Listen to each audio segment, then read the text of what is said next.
अगर पिता भगवान का भजन करे तो अपने भाग्य और पुत्र के भी भाग्य को बदल कर जैसा चाहे वैसा कर सकता है। वो तो आएगा अपने ही कर्मों से, पर उसमें दुख और सुख का अनुभव तुम्हारे कर्म उसमें सम्मिलित होंगे।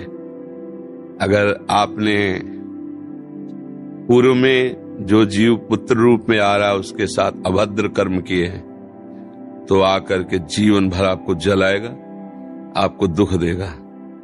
और आपने भद्र माने मंगलमय कर्म किए हैं तो जीव पुत्र बन के आएगा, तुम्हें सुख प्रदान करेगा। अब यदि इस समय भजन कर लो भगवान का तो तुम उसके भी भाग्य को बदल सकते हो और अपने भी भाग्य को बदल सकते हो। ये भजन ही एक ऐसा कर्म है जो सब सुधार देता है। मार्कंडेय ऋषि के पिता महाराज मृकंड ने देखा, बहुत ज्योतिषाचार्य थे, कि 5 वर्ष में मेरे पुत्र की आयु खत्म है, मर जाएगा। बड़ी चिंता हुई कि जीवन भर भजन करते रहे, तपस्या की। पहले प्रायः हम सब ऋषियों की ही संतान हैं, रहते गृहस्थ में थे पर पूर्ण ऋषि तपस्वी मुनियों की तरह हम सब ऋषियों की संतान हैं। जब गोत्र पूछा जाए तो देखो नहीं बोलते भरद्वाज गोत्र, याज्ञवल्क, गार, हम सब ऋषियों की संतानें हैं। हाँ, तो उनको लगा कि कैसे क्या कर सकते हैं कि 5 वर्ष के बाद ये बालक जीवित बना रहे। अब पिता का कर्म शुरू हो रहा है। पूर्व संयोग इतने ही वर्ष का था, अब उनका नया कर्म काम कर रहा है। उन्होंने विचार किया भगवान के भक्तों और संतों में विशेष सामर्थ्य है। यदि संतों को साष्टांग दंडवत करे और संतों का आशीर्वाद मिले तो मैं इसे मृत्यु से भी बचा सकता हूं। उनको पता था, उनकी श्रद्धा थी, उनकी भावना थी। तो प्रायः पवित्र नदियों के किनारे ही ऋषियों के आश्रम होते थे, तो गंगा जी के समीप ही तो घाट में खड़ा कर देते। जो भी संत दिखाई देते, वैष्णव तिलक या शैव तिलक, वो सबको आदेश कर, छोटा सा बालक 2 वर्ष 3, साष्टांग प्रणाम करो, साष्टांग प्रणाम करो। उनकी सेवा यही थी, प्रसाद पाओ और जाके घाट में खड़े हो, जो भी संत दिखाई दे साष्टांग प्रणाम करो।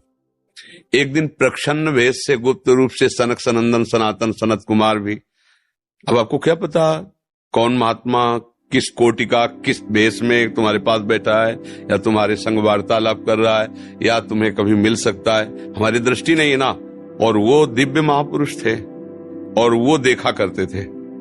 जब साष्टांग प्रणाम किया तो चारों संत वेश में थे, उनका चिरंजीवी भाव, बस वो आ गए। कहा महाराज मेरी दृष्टि अचूक है, आप सनक सनंदन सनातन सनत कुमार चारों ब्रह्म कुमार है ना, प्रच्छन्न वेश से आप घूम रहे हैं, ये तो अभागी है, 5 वर्ष में इसकी मृत्यु हो जाएगी। और आप कह रहे हैं चिरंजीवी भव, तो आपके वचन मिथ्या या इसका भाग्य मिथ्या? इसी बात में बैठे थे कि कोई ना कोई महापुरुष जब फंसेगा तो ये भाग्य को मिटा सकता है, साधारण थोड़ी मिटा पाता है, महापुरुष ही मिटा पाता है, उसमें सामर्थ्य होती है। तो उनका ठीक है, चिरंजीवी तो रहेगा ही। तुम्हारी ज्योतिष से तुमको पता है किस मिनट में किस सेकंड में मृत्यु होगी। उस दिन प्रातः से लेकर के और मृत्यु समय तक भगवान शिव के मंदिर में शिव का आलिंगन करके इसे बैठा देना, बस फिर और हम देख लेंगे। ऐसा ही किया।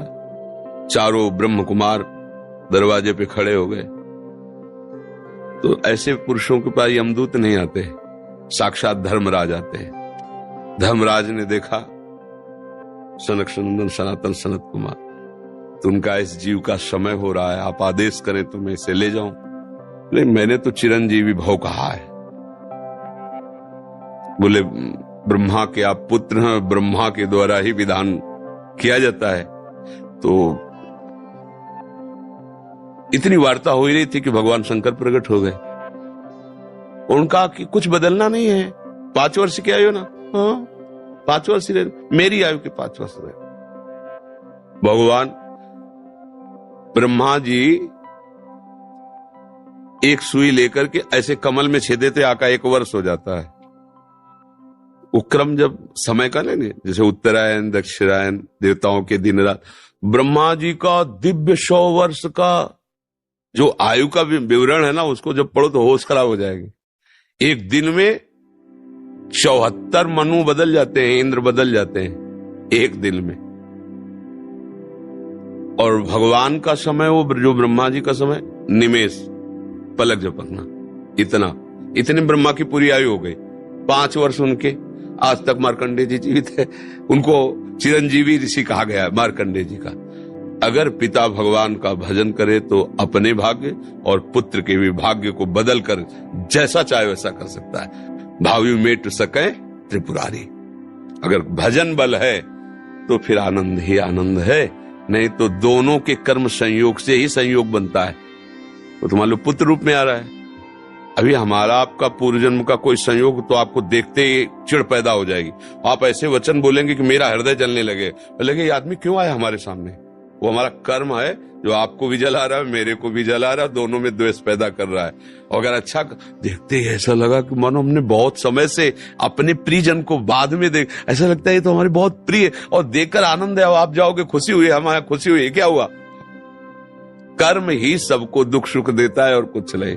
अगर कर्म को कोई मिटा सकता है तो भगवान का भजन मिटा सकता है, दूसरा नहीं। खूब प्रभु का आश्रय लेकर के उनकी लीला गायन करो, नाम जप करो, सब ठीक हो जाएगा।